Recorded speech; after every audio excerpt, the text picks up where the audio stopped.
Ito na yung top out meal. Ito na yung top out Oo. meal, no? Kumbaga, last meal for the beses to say goodbye na. Maya-maya ito, may sinisipang bag. Saka anong bag yan? Sabi niya, pasok mo dito, baka may laman na pera. Pag hawak niyang gano'n, may lumabas na bundle. Parang padala ni San Pedro. Hi guys, good day. This is Gerald Bautista. I'm the Chief Executive Officer of DevApp Solutions Corporation. And with me, Sir Matt, Pinets, kanan ko. Sa aking kaliwa naman, Sir Ian. Oh. And welcome to our podcast.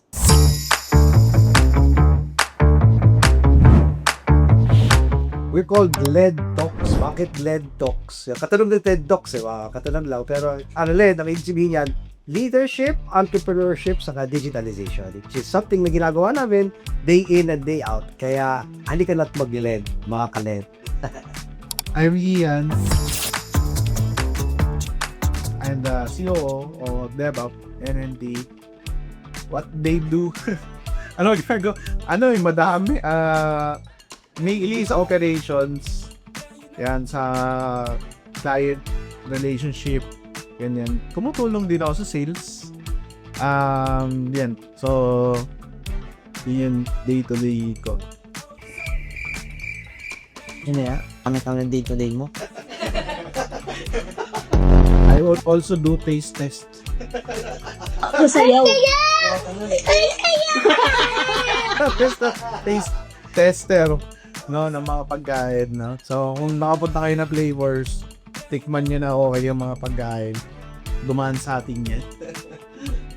Hi, my name is Matt Ilog. People call me the AI Whisperer. Ako naman po ang lead for network development or regular development. Kami po ay tumutulong magdisenyo ng mga training programs para sa ating mga partners. So, nag-i-empower din tayo at the same time. A typical day for me consists of talking to yung ating mga partners, yung ating mga leaders at inaalam kung ano yung mga pangangailangan nila, lalo't higit pagdating sa pagkakatuto o sa pagkakaalam. So, training and development po ang ating talk. And ako naman, as the Chief Executive Officer, syempre, I am in charge on charge on an overview of all departments and decision making, and syempre pinakamalaking chunk no na pupunta syempre on creating money for the company. And syempre kasama na rin doon yung what's next, kung anong next step, kasama na rin dyan yung pag-build natin ng mga departments and minimum viable product. Actually, nung nag-start talaga tayo, ang vision ko in mind was to develop a tech group talaga. So, kumbaga matagal ko nang dati kasi doon sa former business namin na nag-distribute kami ng tech softwares. May mga hidden problems na parang hindi mo masusolusyonan lang talaga siya kapag ikaw yung pinaka-supplier. So, from that day, sabi ko pagdating ng panahon, bubuo talaga ako ng isang end-to-end na tech group. It was only serving to cut out the middleman, no? Oo. Ang gusto ko lang nun, makat yung middleman, tapos negosyo kami ng maayos on that space. Ayun siya. And syempre, andun din yung curse mo maghanap ng product na magmumula mismo sa'yo. Tama. Na ikaw ang nagsimula, ikaw talaga nag-start from scratch. Not typically na ikaw yung una nakaisip, but something na ikaw yung nakapag-build, parang gano'n. Saka you have creative control over it, di ba? Parang kung ano mang pivots or directions gusto mo, walang hahara, walang hahadlang. Yes. Lo and behold, 2020, meron na akong makinarya to finally able to put the idea into reality. Ganun siya. Pero syempre, may mga trial and error yan.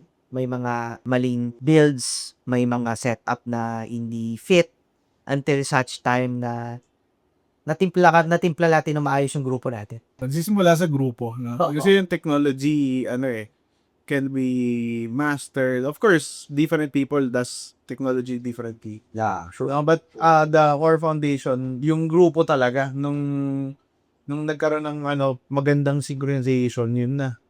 Doon na nag-generate ng mga magagandang system, maayos na system, yung workflow, ganyan. Pero bakit service aggregator, bro? Ba't yun ang naging product? Not necessarily on being a service aggregator. Kasi siya naman yung nag-start nung ano.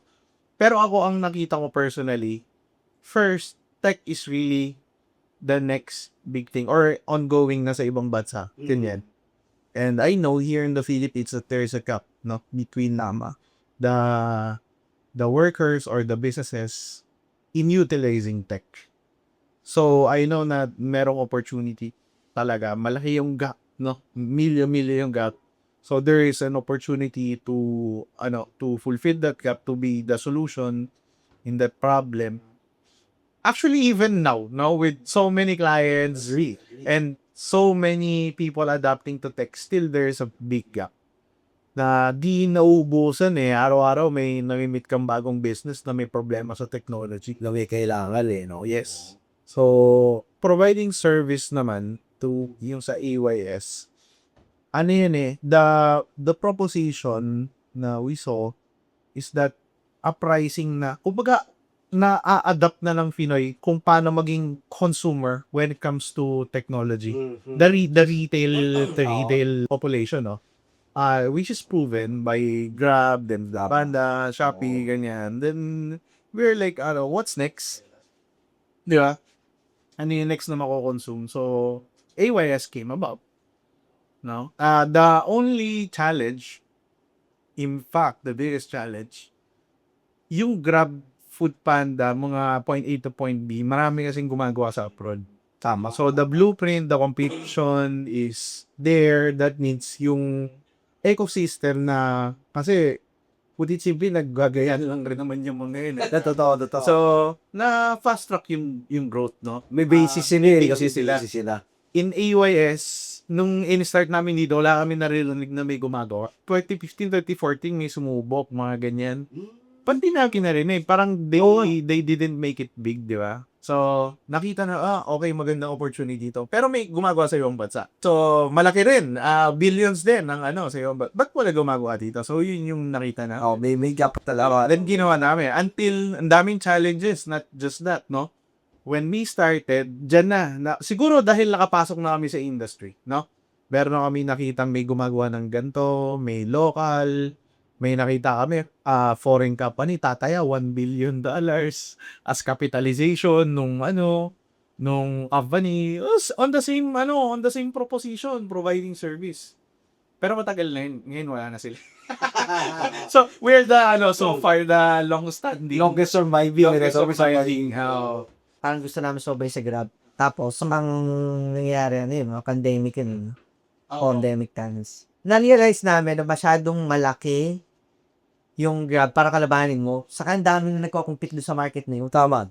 Oo. So, parang, saan tayo makakalamuin na tayo yung magiging bigger whale? Oo. Kasi parang lumalabas, parang tayo, ano tawag doon? Yung balik na isda. Big D, Wolfies, Release tayo na baka mamaya, kainin ka lang din ng malawang May pakain ka, So, sabi namin, yung service industry, wala pang masyadong entry doon. Ang pinaka-advocate talaga niyan, si Sir Lian talaga. Way back to, parang may mga riders dati na AYS, after servisyo, may mga riders na kompleto pa ng merch, may thermal bag pa. Actually, may mga bookings pa. Parang ang mga rider nun, parang nakakahilang mutang sa day. 10 bookings a day at that time. So, meron kami fit at 18, 20 na ride. So was it born out of really an advocacy? Kasi parang pagtinilan mo, sobrang ganda ng yung konsepto ng, sasabihin siguro na ba bias ka kasi nandyan ka. But if you look at it, look at how many people we get to help. Yung the opportunity. Plus, I think it's two things. We help, and it's a genius idea. Bakit? Hindi naman ma-help i-disrupt ng AI. Wala pa namang AI Ubero, wala pa AI Barbero. Even yung mga CEO ng ultra high-tech companies, which is Jensen Huang, Palantir, yung CEO ng Palantir, lagi nilang sinasabi na services are really good positioning right. Yes, no? Totoo yan. Ang nakita lang namin right now as we assess the industry, nung type kasi na nag-apply si Grab, si Angkas, ganyan, nangyari kasi nagkaroon ng forced adaptation. Tama. Kaya bigla nag-storm talaga yung population o to they were ready on the right Oo. timing. Yeah. Funnel sa kanila Oo. eh. So, no? yan yung naging reason ng growth nila. Meanwhile, si EYS kasi wala nang ganun. We couldn't expect for another whatever la. Oo naman.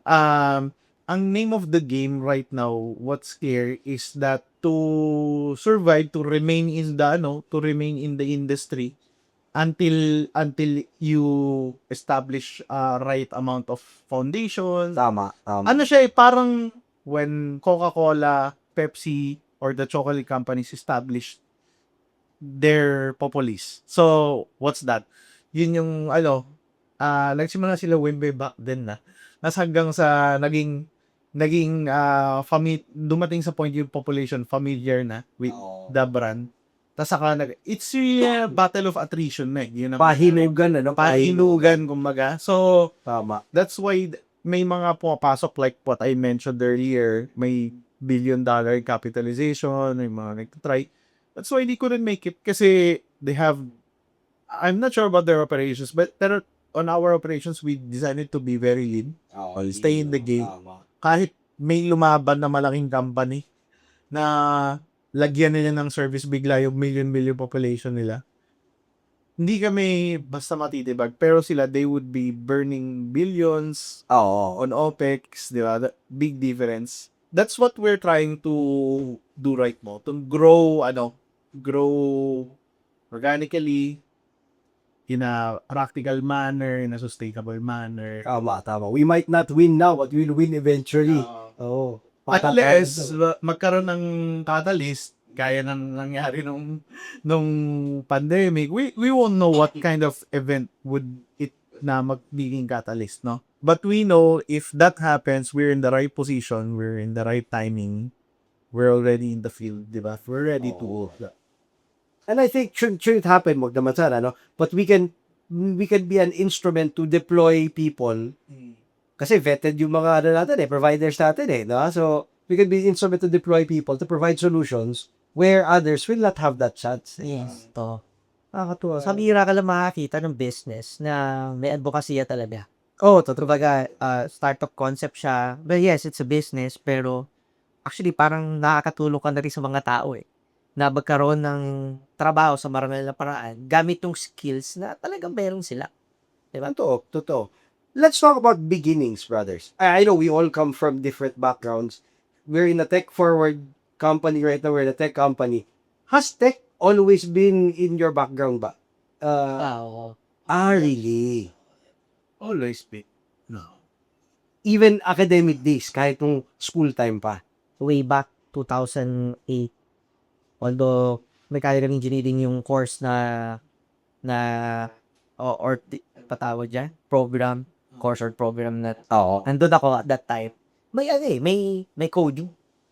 Kumbaga, akala ko nga, pag mechanical engineering, parang more on machines. Technically, ang machines, computer is a machine. Totoo. So, basically, hardware and the software no, may We really go way back there. Because I think it's about the generation. I remember I was 9 or 10 years old, already walking to the computer shop asking for my mom for 20 pesos for 1 hour computer shop. So that's, syempre, computer games, yun yung initial. And then until such time na you got your own PC, you learn to build it on your own, configure, diba? Kaya, when I was about to go to college, yung course ko very clear. Something about computer. I think about the generational. They have something to do with that. No, so tech has been part of our majority of our like. Kinamulatan na kasi, no? Yun, yung naging unang business namin, distribution ng tech eh. So you cannot sell if you don't know anything about tech. Yeah? Totoo. You don't know how it works. So, the proficiency started there. And then, hanggang sa, hindi natin kwento ng boba sa napagtripan tayo ng supplier, di ba? Tribang. So, gusto niya na yun. Dapat tayo talaga yan eh. Kapital lang yun eh. Kung di tayo napunta pa nun. Well, thanks to that supplier. Oo, for 2 weeks of event, sabi nga Oh, nila. for us to see that. Ayun, yun ang I think. Medyo ikakaiba pala kwento ko kasi I think my love for tech has been more acquired. I think we belong to different generations. I'm the older generation. Hindi din talaga ako mate. At actually, until today, natatawa ako ba't AI yung pinasok ko niche kasi kahit pagpindot ng elevator, nagkakamali pa ako. But I guess, tama din eh. Pag kinagisnan mo, kinamulatan mo, I wasn't born with tech, but as I was growing old, kasi I'm a Ligsinian, I saw the change. I saw the phone yung dinadayo mo ang bilog na ganyan. Hanggang sa nagbago, naging mobile phone na. And you see that the world is really moving forward and it's not even the future, it's the now, it's the new normal eh. Hindi na talaga pwedeng wala eh. But was there anything, so tech background, did you ever feel that something was scary nung nagsisimula? Was there a fear na parang, teka, ayokong gawin, baka mag-fail ako? Or pag ginawa ko to, mag-fail ako? I think the fear does not specifically related to baka hindi ko magawa to. Oo. Kasi there are so many things na hindi mo makita when you start, di ba? Ako personally, paano namin babayaran yung sahod mga gantong... pero yung sa technology, yung madideliver ba yung ganito, yung hindi sa ganun. For me, yun, yung paano namin mababayaran yung mga ganito. Yung mga pananagutan. Mga responsibility. Kasi yun yung mabigat eh, di ba? True. You have the employees, then you need to secure na mababayaran on time, mga ganyan, di ba? Kasi yung mga upa, pwede mong pakiusapan yung landlord na pwedeng next week, ganyan. Pero yung sa employee, di naman pwedeng, pwede bang next week na kumain yung family mo? Di ba? Di naman pwede. So, I think for me, how about ikaw, bro? Ever since yung fear na hindi siya mangyari or we've been into it na ever since. Parang, sa first try namin mag-business, pwede mong isipin, pero siguro kataon lang na may proseso na nung sinimulan namin yung DevA, meron na kaming right skills enough to make sure that definitely we can create money, we can deliver solution, sipag na kailangang pag-usapan. Yun. So, hinog na. Oo. May skill na, no? And then, nandiyan yung opportunity, sisipagan mo na lang. Tama. Plus, right mapping, positioning is also important pagka sa mga ganitong klaseng level ng business. Pero what takes us to where we are today is actually almost half a decade of experience into closing deals. And kasi parang siya if you have the ability to create momentum for your organization, definitely hindi ka mawawalan na opportunity.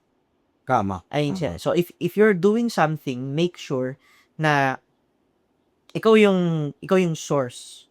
Kumbaga, you know where to find let's say the golden treasure. Or you have the ability to know if this opportunity will work. Sa point of view ng pagninegosyo, importante na may ability ka to create wealth.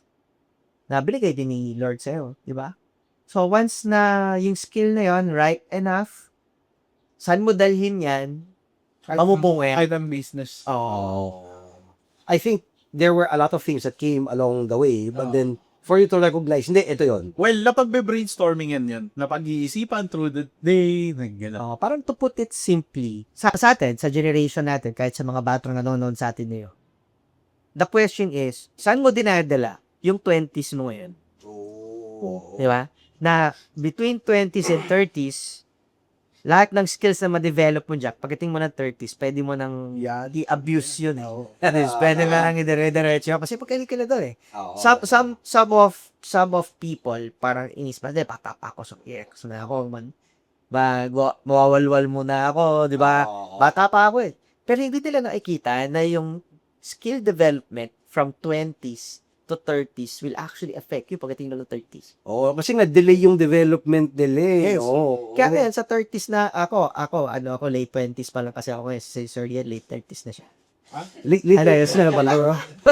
sa early 30s na namin right now. since meron kami na-develop na skill for a decade, na may kinalaman into sales, may kinalaman into closing deals, may kinalaman into business solution, ganyan. At nagkakaroon kami na pangakampi na hire people, ang mas mataas ang, kumbaga, sila yung mga tao na siguro ang net worth times 50 times 100 ng net worth. Mga mid lang, no? Mid people Made lang. people na somehow parang ba may potential ka. Oo. Parang gusto kita katrabaho. Yes, Parang gano'n. Most of yes. the time, yun ang nakukuha namin ngayon na impression. Mainly, nung nire-reflect ko siya, bakit kaya gano'n? Pagka may kausap kaming made na tao, big time, talaga ang ganda ng track record sa business, parang nakikita ka nila as, hindi successor no? Parang more of, nakikita ko yung sarili ko sa'yo. Ako ng bata ako, Arnold. Oo, ganun siya. Relate siguro. That's Experience. why gusto kitang gabayan, anong gusto mo. Oo. Ang smooth ng transaction namin. Tapos nanganganak pa siya ng another connection because of it. Na kung tatayin ko siya, titignan ko siya, it's because way back when I was 19 turning 20, nakatutok na ako into entrepreneurship. Oo. I didn't waste time on petty things. Well, siguro hindi naman siguro petty. I didn't waste time on things that didn't connect me to my goals and reach. Oo. And it's pretty hard kasi marami kang mga bibitawan. Marami kang mga kaibigan na hindi mo pansinin for a while. Oo. Di ba? Oo, no? Didistansya ko muna. Oo, marami kang, may mga kamag-anak kang hindi ka maiintindihan at panghirap dalhin nun ng isang dekada. Ngayon ko pala nakikita actually na yung tinahak pong desisyon. Tama. Oo. Ganun siya. Oo. Di ba? Kesa tinahak pa yung kabilang desisyon na, di ba? Oo. Kesa yun marami. Run the normal route. Pinili mo yun eh. The road less traveled eh. It's harder. It's more challenging. It's abnormal. Pero it's more rewarding and free. Kaya totoo yung butterfly effect. Di ba? O ano ka tawag doon yung sa tubig pag May ripple effect. Ripple effect. Totoo yun. One simple decision na gagawin mo today can affect a bigger space or a bigger scale na mga scenarios and events sa buhay mo 10 years from the day na ginawa mo yung decision niya. Diba? Tama. When I read comic book, may isang thesis yung isang magaling na writer, si Doug Milch yata, sabi niya, a hero is only defined by his villains. So si Batman as the Joker, Superman as Lex Luthor. Kasi nga naman, kung wala yung villains, parang yung development ng hero, the hero becomes more of a hero, a bigger person because of the villains. Ay ba may ganun? Was there ever a challenge na sobrang notable na naalala nyo na parang nung when you were facing that challenge, parang, shucks! Kaya ba to? Para too many to mention. Siguro we can na lang on general, how do we address the challenge yung ganun. Pagdating sa time na yan, buying yourself a day, another business. Kumbaga kung kuyari bukas magsasara ka na. Oo. Diba? Buying yourself additional day that you can stay operational is big. So, parang dun sa isang araw na yon, minsan yun yung decision-defining moment. Plus, kung may ganong ang skill, buying another day, then, of course, may progress, need to buy another day. I think it's about the skill. May tawag dun grit. Yung grit. I think it's the grit that really counts. Kasi, daming ganong moments no? Yung kinikwento nga namin, lalo na yung mga 23, 24, 24, mga gano'n. Talagang, sa maraming gano'n, marami na. Oo, may mga pagkakataon na kung 1 week na lang kubos ng Oo, maraming Tuyo na balon. Pero ang maganda kasi dyan, sa Venom setup, sanay na kami dun Yun lang. Kasi, when we are doing a distribution business way back 2013, ang pera ko 500 na lang. May mga pagkakataon na especially summer, may na ang negosyo, lalakas ulit yan after na enrollment, mga ganyan. May point in time sa buhay ko na ang pera na lang sa ATM ko, 500 na namin. I was really convinced na magkupit na. 2013 yan, di ba? 2013. For me, a business, bukod sa right set of skills, naniniwala din ako dun sa, dun sa setup na, actually, kahit si Steve Jobs, basa ko pa, explain mo lang mamaya, pero hindi, kaya lang i-fathom yung pinakasinabi ni Steve Jobs. Pag siya namimili ng employees, gusto niya yung mga employees na sama, spiritual sa ginagawa nila. Yeah. Bakit? Kasi, these people, besides from being logical people, pagka may spirituality kasama kasi, mas malalim ang tingin niya sa ginagawa. Yan, back in the day, syempre, nung high school ako, nung pa-college, I do some ministry stuffs, our church. So, medyo spiritual na ako sa mga ginagawa ko ever since. So, parang ang prayer ko nun, sa 500 pesos na lang na pera na natitira sa akin, siguro hindi ito yung will ni Lord para sa akin kasi it's doing bad, Baka sa ibang space ka talaga nabibila. Sa ibang industry ka, hindi ka pwede dyan. Hindi mo afford yan. Kasi it's going down, di ba? So sabi ko noon, na ano kami noon, wala pa kami pambayad ng condolence or tickets. Sabi ko sa kanya, kung ko sa kwarta niya, ako ba, kaya tayo masarap. Pero parang plano ko, yung 500 ko, uubusin na namin sa masarap na, ano ba yung sa angkin, bibili natin na. Waffles. Parang 500 pesos yun. Sige, tara. Ito na yung top out meal. No? Kumbaga, last meal for the basis to say goodbye na. Ngayon, inaya ko to, maarte pa kayo pa sumama. Hanggang sumama siya, pinark ko yung auto ko dun sa may reserve sa likod nung tapos, kaya ka na di sarap. Pero hindi ko sinasabi sa kanya na bro, last money ko na yun. May papuntahan pa kaming parang mastermind meeting dun sa kasama ng ibang mga distributors of the same company. Maya to, may singisipang maliit na pouch bag dun sa, dun sa Pros, kung natin pwede. pa natin yan, Teddy. Alam mo kung bakit? Kasi baka mabacktrack tayo eh. Hindi. Hindi bro, mabacktrack. Pwede Hindi, tayo hindi, mabacktrack dyan. Hindi tayo mabata. Baka sabihin kayo pala yun. Habulin tayo. Hindi na po sino yun. Malamang, di ka doon maalala. Oo. Sa ibang lugar na lang dapat Hindi. kasi sinabi mo. Doon pa. Huwag doon. Brief pa na lang yung di ba, yung lugar. Yung lugar, okay. Saan ka namin? Nahistress ako. Iniisip ko may butas eh. Kaya ganito nangyari. Di kakain na kami. No? Pagkain na. Maya ito, may sinisipang bag. Sabi ko, anong bag yan? Sabi, biro ko sa kanya. Dali mo na yan dito. Akala ko jacket. Akala ko Oo. jacket. Tapos nung pagkuha kong galon, bag pala. Sabi niya, pasok mo dito. Baka may laman na pera. Wait lang ganun ako. Okay. Oo. Ngayon, ang nangyari, drive na ako. Paghawak yung gano'n, may lumabas na bundle. Katong kapal. Yung binilang namin, nasa tao sa Tapos, walang ID. Walang call. Walang kahit, pera lang talaga. Parang padala ni San Pedro. Hindi to nakamaleta. Wait lang. Gila eh. Yeah. Ang setup pa niya, yung lugar na yon, kilala yon na parang somehow yung mga mayayaman doon bumibili ng mga shit nila.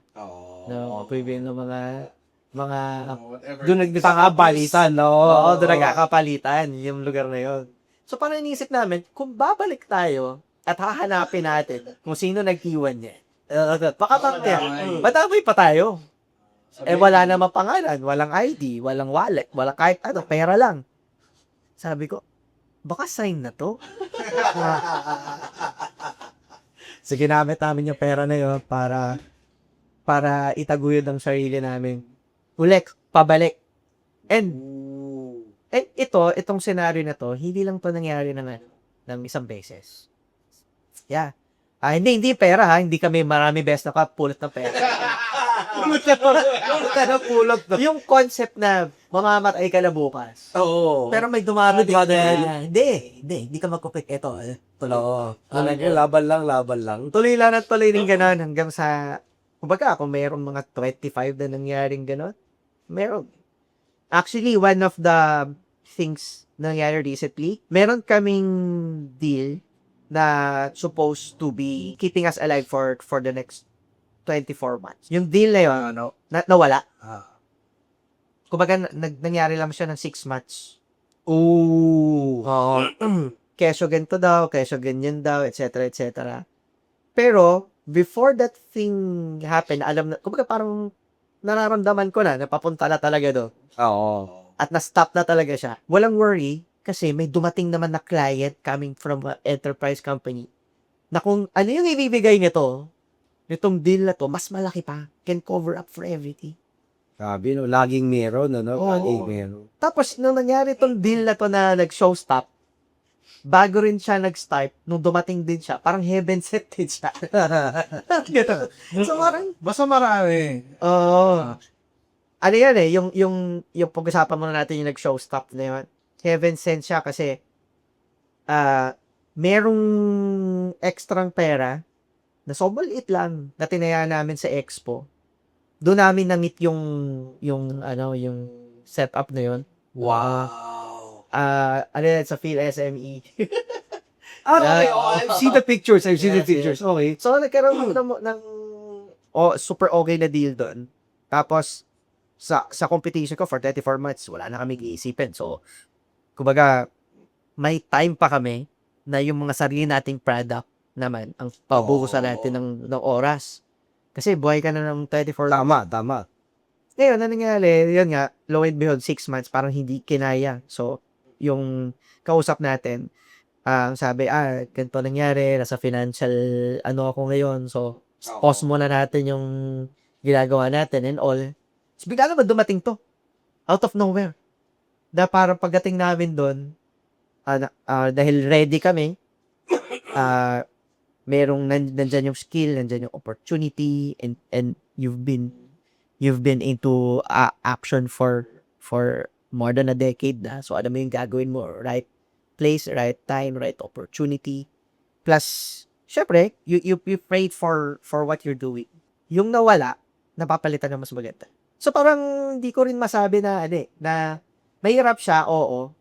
Pero, kung marunong kang makinig, hindi lack on logic, marunong ka rin maghanap no right path for you, eventually may kita mo na para dito talaga ang falling mo. Kasi, if you have all the reasons to quit, pero you have all the reasons not to quit it, Oo. saan ka lulugar? Sa Samuel, wala kang choice kundi i-push yan. Hindi siya walk in the park. May mga kasama ka na umaalis. May mga kasama ka rin na babalik, aalis ulit. Kasi syempre, ang mundo ng business, ganun-ganun yan. Yung mga tao na kasama mo lang talaga pag nandito. Pag nandito na, malamig na, parang, ano yan, ang hirap pakakita ng tao na kapag malamig kasama mo pa niya. Ang hirap pakakita ng gano'n. Tapos kumbaga parang pag panahon ng tumal, biglang hindi nagpaparamdam.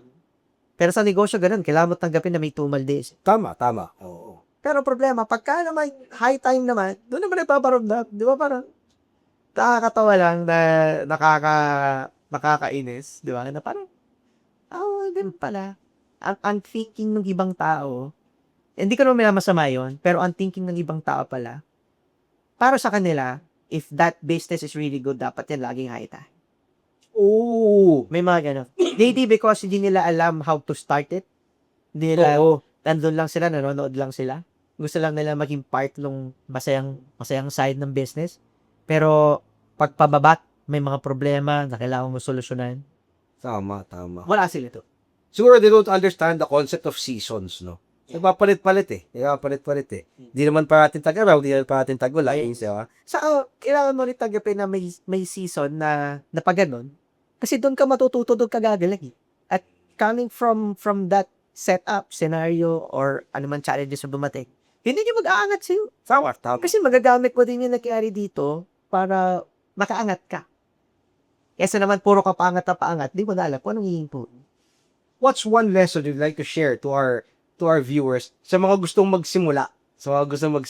Ano ang maipapayo nyo sa mga... Kasi maraming gustong magsimula. Pero marami ding takot magsimula.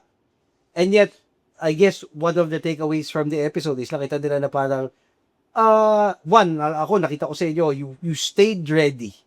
You stayed ready so that when the opportunity arrived and you were ready, may laban, kayang ilaban.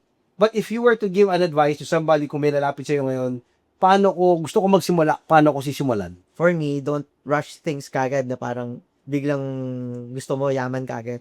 Oo. Better find a good opportunity na alam mo yayaman ka doon. Alam mong may magandang, hindi mayayaman o magiging successful ka doon. Ayan.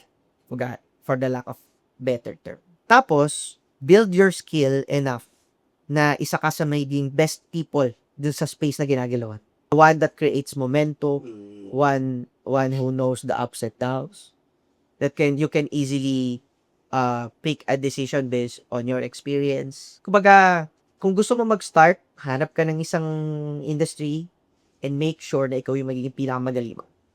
Huwag kang aalis hanggat hindi ka pinakamagaling. Until such time na ikaw na pinupuntahan pag pinag-uusapan yung setup na yun. Pinag-uusapan yung industry. Yung iba kasi, ang nangyayari, ang tingin nila sa isang industry is balik lang. And eventually, pepera lang ako dito after natatalon ako sa ganitong industry, after natatalon ako sa ganitong industry, after natatalon ako sa ganitong industry. Na kapag tinignan mo, parang wala ka namang naka-accomplish na malalim sa ginawa mo. Pumera ka nga, o kumita ka man ng ganito, kumita ka ng ganyan. O, what's next? Hindi ka nakapag-build with expertise, no? Hindi ka lumalalim sa ginagawa. Do not just look for the money. Better na nakatingin ka dun sa kaya mong ibigay based on sa sarili mo muna. So, ang pinaka-bottom line, skills na kayang mag-produce ng pera. One thing that you can monetize. At make sure na maging magaling kayo. Ayun. And syempre, next nun, makahanap ka ng hindi lang perfect, fit na team para sa'yo. Find the right team that can fit for you. Ayun. So, for example, ito. Kagaya nito, paano ko tinitignan ng mga bagay-bagay? Meron akong person, kapag tinawag ko siya, tao to ayaw itong sabihin yung mga tamang salita na hindi ko kayang gawin. Ayan, si Sir Lian niya. Ayan. So, from your journey, may mga tao kang makikita na, ayos to solid tong tao to. So, from that, kailangan mong alagaan yung collaboration na meron kayo. Nung na-meet ko rin si Sir Charles, ayos din tong taong to. Tong taong to, hindi siya yung klase ng tao na masyadong naiiwan inside the box. Lagi siyang innovative. So, pag nakakita ko ng mga ganong klaseng tao, somehow, masabi ko na kikip ko sila. Ayun siya. Waga, may mga tao din na kahit papano, isa may mga magulo din. Napakisama mo, tapos tatradorin ka. Pero, dahil merong skill, kahit papano, papapabalikin mo. Diba? Pero usually, mga hanggang twice lang. Pag ginulit mo ulit yun, edi... May pagkatuto naman May pagkatuto naman. Ganun talaga. One thing na siguro isa sa pwede kong iwan sa mga nanonood sa atin is ang mindset mo dapat ikaw yung architect. Ikaw yung nakakaalam ng buong blueprint. Kasi kahit anong kopya gawin ng iba, kasi di naman nila alam yung vision mo, ano yung next step mo dito. Hanggang doon lang sila sa iniwan mo. Kung ano yung iniwan mo sa kanila, wag mo nang isama yung emosyon doon. Mag-move on ka na agad, di ba? Kung ano yung iniwan mo sa kanila, kung hindi lumalaki yun, ibig sabihin, yun na yun. Kasi, kinopilang nila sa'yo yun. Sagad nila sa'yo. Ikaw naman, dahil ikaw ang taga-sulat ng blueprint, you have all the opportunity to create more. Di ba? So, bakit ka panghihinain mo sa mga yun? Tama. Ayun siya. You need to have the end in mind, di ba? So, meron kang idea, nasan ka ngayon, and then the journey, how you will get there. Okay. 99% of the time, hindi yung nangyari. Hindi yung smooth sailing. So, tanggalin mo sa utak mo na dapat ganito. There are times na pag abot mo ng next level, you will realize na kailangan pala ng parang may mga side quest Tama. bago makatuloy dun sa main quest, di ba? So, prepare yourself for that and be ready. Kaya di kami natatakot kung kaya namin. We have that kind of attitude kasi we know that we can learn things. Na hanggang ngayon naman, right now, we're immersed and nakaantabay kami sa nangyayari sa ultra high-tech industry, yung mga nilalabas nilang device for AI, yeah? So, alam namin yung nangyayari on a daily basis. Alam namin kung ano yung nangyayari. And intentional namin ginagawa yun because yun yung kailangan ng company right now. Diba? So, if you have that skill na you can learn as you go, kayang sumabay, kaya mong mag-grow definitely. But on starting, yun nga, una mong tatanggalin is that wala naman talagang smooth sailing. Number 2, in order for you to start, wag mong hanapin yung wala. Tama, yung nagkakaroon ka ng prerequisite na dapat kasi may ganito ako to start. Walang ganun, di ba? So, kailangan simulan mo kung ano yung meron ka. Be creative, be resourceful. Kung ano yung meron ka ngayon, how will you start with it? Kasi trust me, kapag nagkaroon ka na, meron ka on the next level, meron pa rin wala ka, na kailangan mo to in order to go to the next level, mas malaki lang yung requirement. Kailangan doon pa lang, sa simula pa lang, may mindset ka na simula natin kung ano yung andyan. Ganda, no? It doesn't have to be perfect to work. Yep. It's a very tech concept. It's a very MVP concept. Yes. Minimum viable. Basta kailangan makita lang how it works, what's the vision. May iba kasi gusto nila super perfect bago nila gawin ito. Tama. Hindi nila alam na walang ganun eh. Walang ganun. Totoo. Diba?